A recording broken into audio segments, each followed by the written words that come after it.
नमस्कार साथियों। आज राजनीति विज्ञान का हमारा अगला टॉपिक है अरस्तू का न्याय सिद्धांत। अरस्तू का न्याय सिद्धांत प्लेटो के न्याय सिद्धांत के बाद में आया, क्योंकि अरस्तू शिष्य थे प्लेटो के और बहुत ही होनहार और विद्वान व्यक्ति थे। प्लेटो जो है अपने शिष्य पर बड़ा स्नेह और बड़ा गुमान भी रखता था। अरस्तू जो है वह न्याय की विषय में बड़ा प्रसिद्ध भी हुआ। कारण था प्लेटो का स्नेह। प्लेटो की जो शिक्षण संस्थान था द अकेडमी, उसके अंदर अरस्तू का स्थान the creative head of academy के नाम से था। और अरस्तू ने उस समय की प्रचलित न्याय व्यवस्था के बारे में बहुत ही विस्तृत और बड़ी विस्तार से व्याख्या की है। हालांकि आपके ये बहुत ही छोटे और बहुत ही संक्षिप्त शब्दों में है। तो पहले हम पाठ्यपुस्तक पढ़ते हैं। अरस्तू प्लेटो के शिष्य अरस्तू के अनुसार न्याय का सरोकार मानवीय संबंधों के नियमन से है। अरस्तू कहते हैं कि न्याय जो है वह मानवीय संबंधों से निर्वाह होगा। जैसे मैंने पिछले वीडियो में आपको बताया था कि प्लेटो ने अपने न्याय सिद्धांत का मूल आधार जो है कर्तव्यों की पालना को बताया है, और जबकि प्लेटो ये कहते हैं कि मनुष्य के कर्तव्य पालन करने की क्षमता ही उसके न्याय का आधार होती है, जबकि अरस्तू का मानना है कि न्याय के लिए महत्वपूर्ण है मानवीय संबंधों का नियमन, कि एक मानव अपने संबंधों का नियमन या क्रियान्वयन कैसे करता है। अरस्तू का विश्वास था कि लोगों के मन के बारे में कि जैसी धारणा के कारण राज्य अस्तित्व में आता है, वही वास्तव में न्याय का मूल आधार होती है। अरस्तू ने तर्क दिया कि वितरणात्मक न्याय के अंतर्गत पद, प्रतिष्ठा, धन संपदा और वितरण के अंकगणितीय अनुपात नहीं होना चाहिए। जैसे अंकगणित का अनुपात होता है, उस अनुसार से न्याय नहीं होना चाहिए, बल्कि रेखागणितीय अनुपात में होना चाहिए। इसका अर्थ यह हुआ कि इनमें सबको बराबर बराबर हिस्सा नहीं मिलना चाहिए। प्रत्येक व्यक्ति अपनी अपनी योग्यता के अनुसार उसे हिस्सा मिले। और इस तरीके से अरस्तू ये कहते हैं कि न्याय जो है वो दो प्रकार का है। पहला है वितरणात्मक न्याय, इसे डिस्ट्रीब्यूटिव जस्टिस कहते हैं। दूसरा है सुधारात्मक न्याय। किसी भी देश के द्वारा या किसी भी राज्य के द्वारा न्याय की स्थापना के पीछे उनका मूल उद्देश्य यह रहता है कि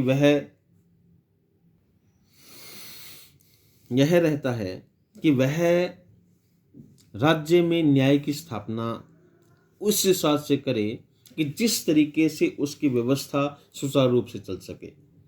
न्याय अरस्तू दो प्रकार के बताते हैं। पहला न्याय वह न्याय है जिसमें वितरण एंड डिस्ट्रीब्यूशन आता है। डिस्ट्रीब्यूशन के बारे में कहते हैं कि अरस्तु वितरण के न्याय के अंतर्गत शक्ति के संरक्षण का वितरण व्यक्ति की योग्यता व योगदान के अनुरूप करने की बात कहता है। वह आनुपातिक समानता का पक्षधर है। उसके अनुसार उनके लोगों को शासन की बागडोर सौंपी जानी चाहिए जिनमें शासन करने की योग्यता व क्षमता हो, अर्थात जिनके पास क्षमता नहीं है उन्हें कोई कार्य न सौंपा जाए। यही न्याय है।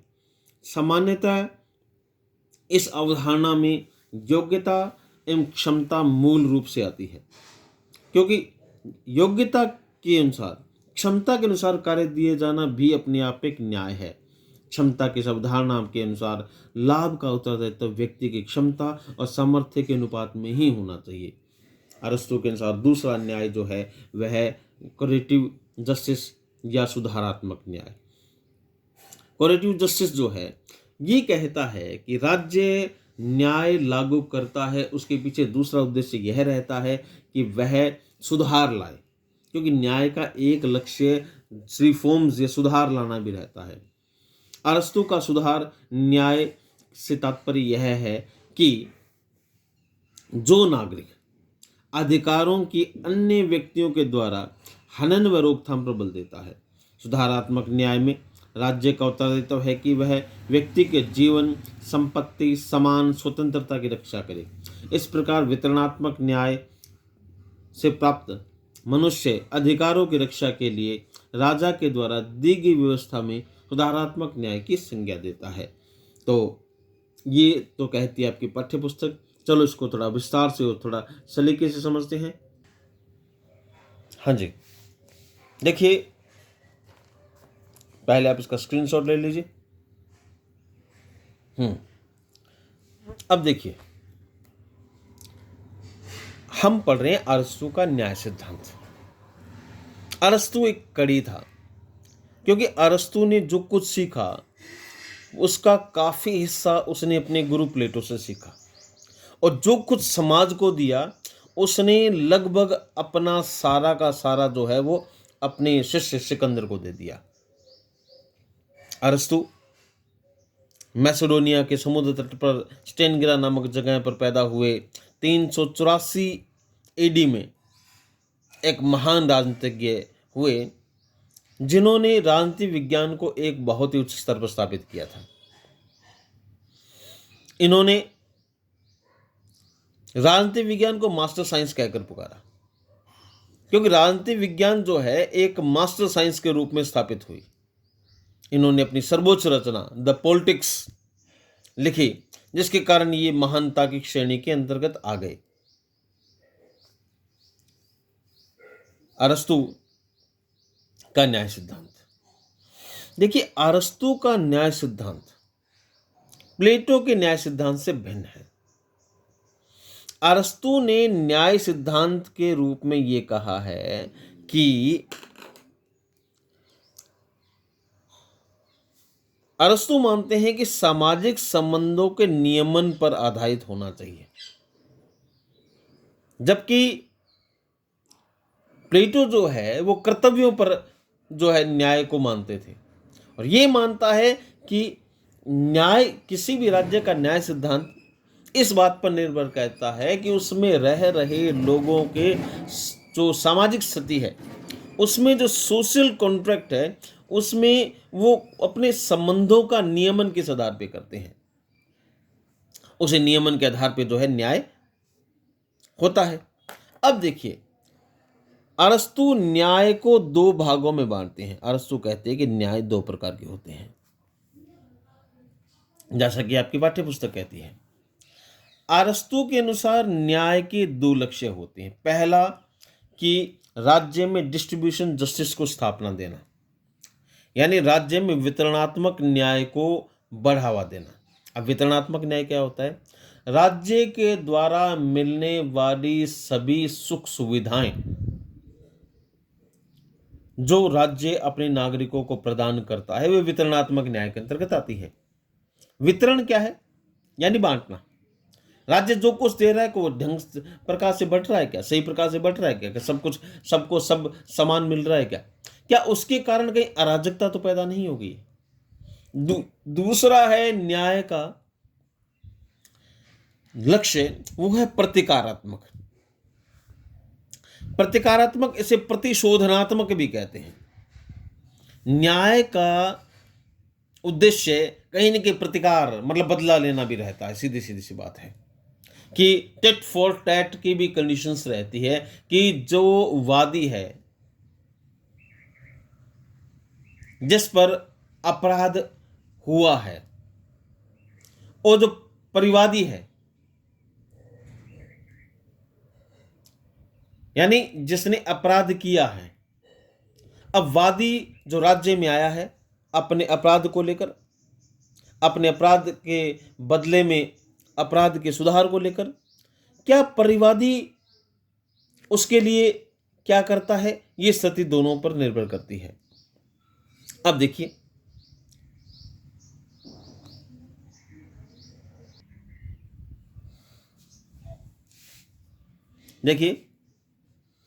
अब प्रतिकारात्मक या प्रतिशोधनात्मक न्याय जिसे कहते हैं, इसे परिवर्ती न्याय भी कहते हैं।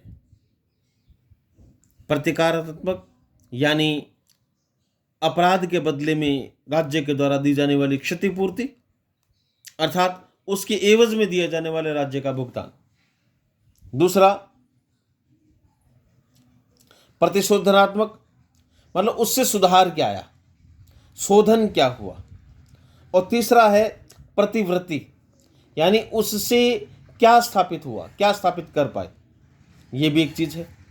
अब देखिए, पहला वितरणात्मक न्याय, डिस्ट्रीब्यूशन जस्टिस, राज्य के द्वारा राज्य के लोगों को मिलने वाली संपत्ति और सम्मान। राज्य अपने नागरिकों को दो चीज देता है, संपत्ति देता है, धन संपदा देता है, और रिगार्ड, सम्मान देता है, ऑनर देता है। तो संपत्ति और सम्मान, ये दोनों ही जो है वो मूल है। अब देखिए कि किस तरीके से इसके लिए आधार क्या हो। क्या राज्य के द्वारा जो दिया जा रहा है व्यक्ति को, उसमें अरस्तु कहते हैं कि सबके साथ में समानता का व्यवहार होना चाहिए। समानता के व्यवहार में अरस्तु क्या बात कहता है कि समान लोगों के साथ में समान व्यवहार होना चाहिए, तब न्याय की स्थिति पैदा होगी। अगर समान लोगों के साथ में समान व्यवहार है तो न्याय है, लेकिन समान लोगों के साथ में समान व्यवहार नहीं है, माने असमान लोगों के साथ में समान व्यवहार है, तो वो अन्याय की स्थिति है। कैसे? कि वे लोग जो समान योग्यताधारी हैं उनके साथ में समान व्यवहार होना चाहिए। योग्य, इसका आधार जो है वो अरस्तु बताते हैं योग्यता को, यानी समानता का मतलब कदापि वो नहीं मानते हिंदू मुस्लिम जातिवाद या कोई किसी भी तरीके का और सामाजिक योग्यता, माने अमीर गरीब, वो नहीं, बल्कि उसकी योग्यता क्या है, उसकी एलिजिबिलिटी क्या है, उसकी पात्रता क्या है। जिस व्यक्ति की जैसी योग्यता हो, इसमें योग्यता के अंदर उसकी सामाजिक स्थिति की बजाय उसकी कर्तव्यों को माना गया है कि उसके कार्य कैसे हैं। तो उसकी योग्यता के अनुसार जो है उसे जो है वह राज्य के द्वारा संपत्ति या सम्मान मिले। अब योग्यता का निर्धारण करने के लिए अरस्तु कहते हैं कि सद्गुण होंगे।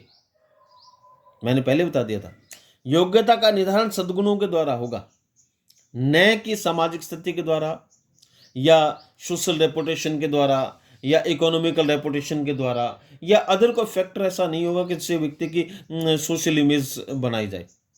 सोशल इमेज बनाने के लिए जो है वो सद्गुण रहेंगे कि वो कितना सद्गुणी है, अर्थात उसमें कितने अच्छे गुणों का समावेश है।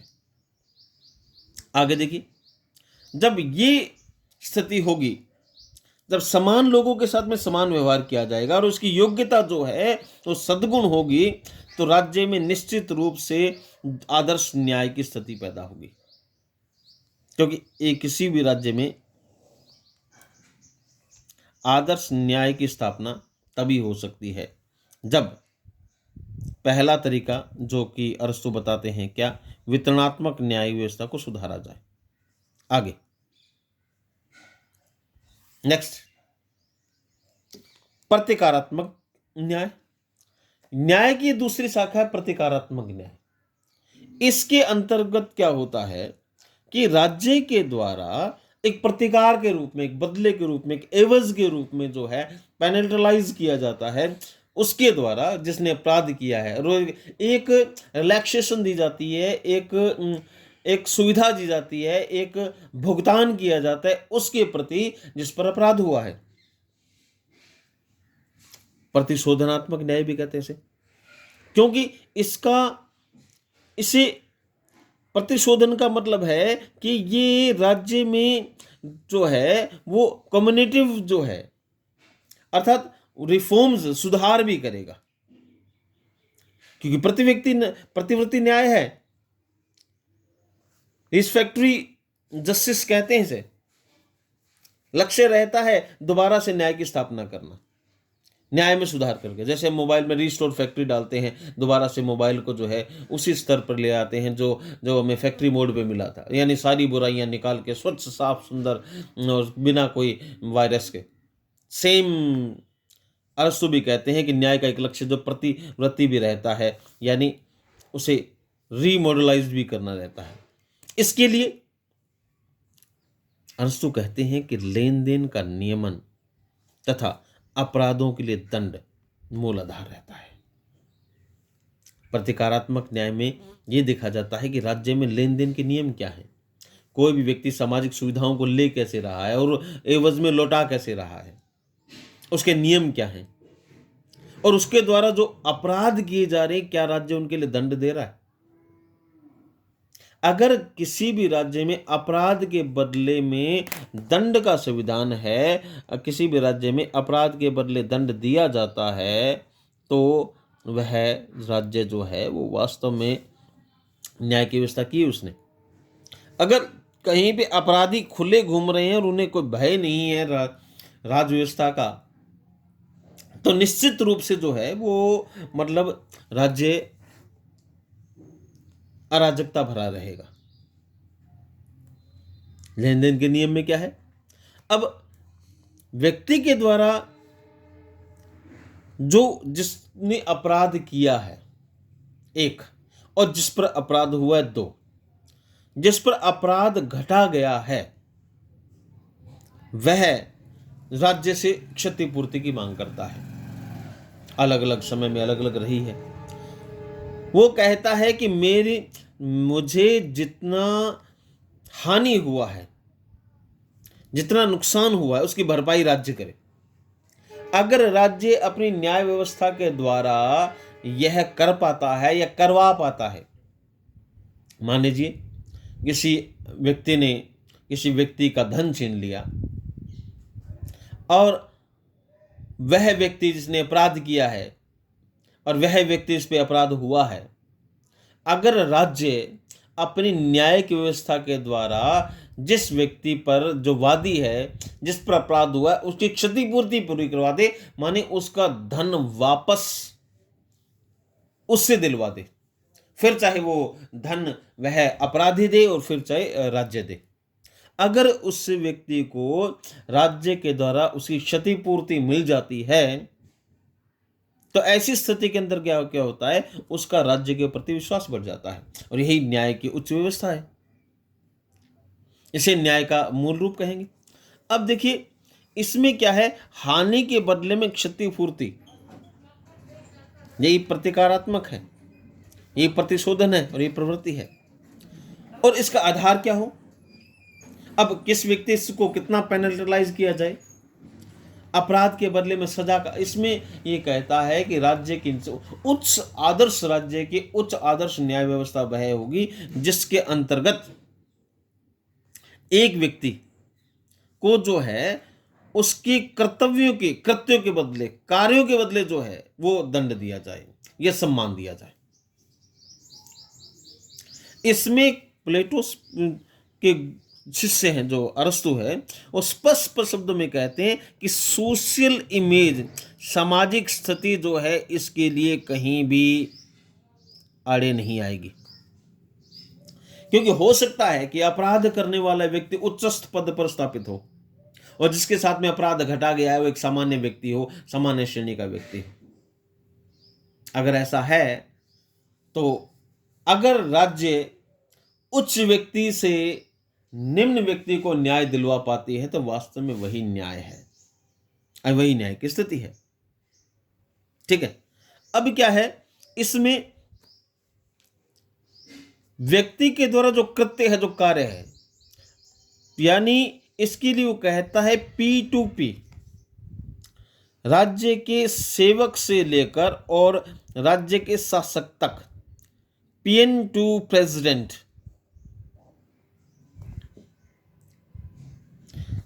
चाहे कोई भी है, चाहे बड़ा है, ये व्यक्ति हो सकता है कि राज्य का शासक हो और ये व्यक्ति हो सकता है कि राज्य का सेवक हो, लेकिन अगर इनके बीच में आपराधिक घटना घटित हुई है तो इसके लिए उसे क्षतिपूर्ति देय होगी। अगर राज्य ऐसा करवा पाता है तो अरस्तु कहता है कि वो राज्य आदर्श राज्य है और वहां पे न्याय की व्यवस्था है। ठीक है, अब आगे क्या है कि साहब